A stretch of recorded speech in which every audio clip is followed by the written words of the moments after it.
राधे राधे दोस्तों। मैं दिव्या आज आपको एक कहानी सुनाने जा रही हूँ जिसका नाम मैंने रखा है भगवान का हिसाब किताब। इस कहानी में भगवान का कुछ हिसाब किताब विचित्र है। आइए मैं आपको सुनाती हूँ। एक रात की बात है, काफ़ी बारिश हो रही थी। बारिश से बचने के लिए एक व्यक्ति ने एक मंदिर का सहारा लिया। ऐसे ही दूसरे व्यक्ति ने भी बहुत ज़्यादा बारिश के कारण बारिश से बचने के लिए मंदिर का सहारा लिया। तीसरे व्यक्ति की गाड़ी ख़राब हो गई और उसे कोई आसपास जगह नहीं दिखी, इसलिए वो मंदिर के में ही चला गया। वो तीनों व्यक्ति ने उस रात बारिश से बचने के लिए मंदिर का सहारा लिया और तीनों, काफ़ी बारिश हो रही थी, नहीं रुक रही थी, तो वो पूरी रात इन्हें मंदिर में ही बितानी पड़ी। अब मंदिर में वो रुक तो गए, लेकिन उन्हें भूख बहुत लग रही थी। उनमें से दो व्यक्ति अपने साथ रोटी बांध के लाए थे। एक व्यक्ति के पास तीन रोटियां थी और दूसरे व्यक्ति के पास 5 रोटियां थी।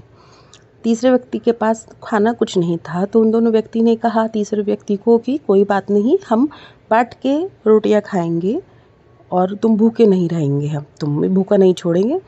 तो उन लोगों ने क्या किया कि एक के पास 5 रोटियां थी, एक के पास 3 रोटियां थी। टोटल 8 रोटियां हो गई। उन्होंने 8 रोटियों के 3-3 टुकड़े कर दिए।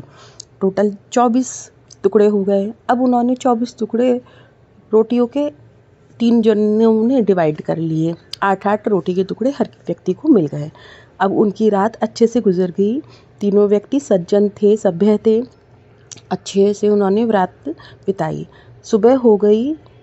जो व्यक्ति कार में आया था वो व्यक्ति चला गया, लेकिन जाने से पहले उसके पास अशर्फियाँ थी सोने की। वो 8 अशर्फियाँ उन दोनों व्यक्ति के पास रख के चला गया कि ये मेरे खाने का हिसाब किताब है। जब उन्होंने सुबह उन दोनों व्यक्ति उठे और उन्होंने देखा कि 8 अशर्फियाँ हमारे पास रखी हैं, तो उन्होंने सोचा कि इसको डिवाइड कर लिया जाए। तो जिस व्यक्ति के पास कम रोटियां थी उसने 3 अशर्फियाँ अपने पास रख के और 5 अशर्फियाँ दूसरे व्यक्ति को दे दी कि तुम्हारी रोटियां ज़्यादा थी, मैं तुम्हें 5 अशर्फियाँ दे रहा हूँ और मैं 3 रखूँगा। तीनों ही सज्जन थे, दोनों ही सज्जन थे, दोनों को कोई लालच नहीं था किसी भी चीज़ का। दूसरे व्यक्ति ने कहा नहीं नहीं, हिसाब सही से करो, तुमने हिसाब सही नहीं किया, हमें दोनों को 4-4 अशर्फियाँ मिलनी चाहिए, इसमें कम ज़्यादा की कोई बात नहीं है। दूसरे ने कहा नहीं नहीं, मैं किसी का हिस्सा नहीं रखना चाहता, मेरे पास कम रोटियां थी तो मैं कम ही अशर्फियाँ रखूँगा। ऐसे इस बात पे बहस होती रही, क्योंकि कोई भी किसी का हिस्सा नहीं रखना चाहता था। बहस इस बात की थी।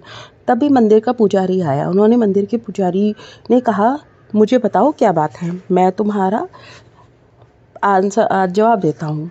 तब पंडित को सारी बात बताई गई। तो पुजारी ने कहा अच्छा, तुम मुझे एक रात का समय दो, कल आना, ये अशर्फियाँ यहीं छोड़ जाओ, मैं तुम्हें बताता हूँ क्या करना है। अब उसके हिसाब से भी उसे समझ में यही आ रहा था कि आधी आधी अशर्फियाँ कर दी जाए, इसमें क्या फ़र्क पड़ रहा है।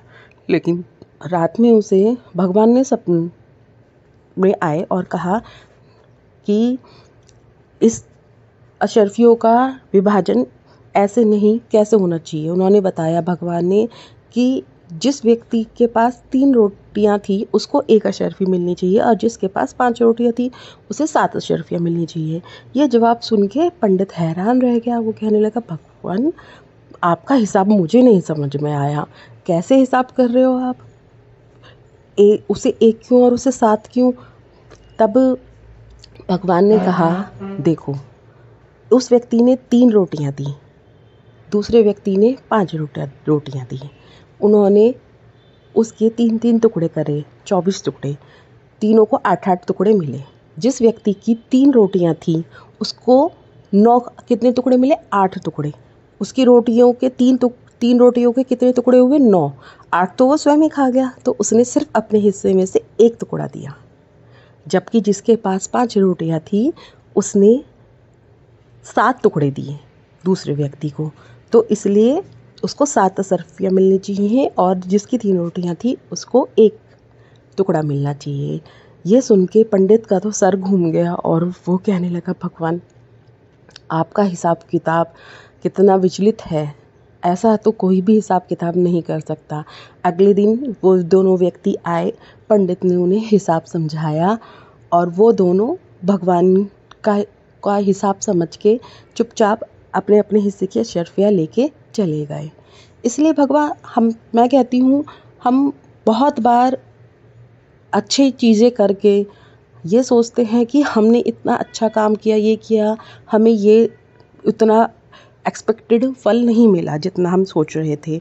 तो हमें जल्दबाजी कभी नहीं करनी चाहिए, क्योंकि पता नहीं भगवान के हिसाब में हमें कब क्या ज़्यादा मिल गया हो और कब कम मिला हो।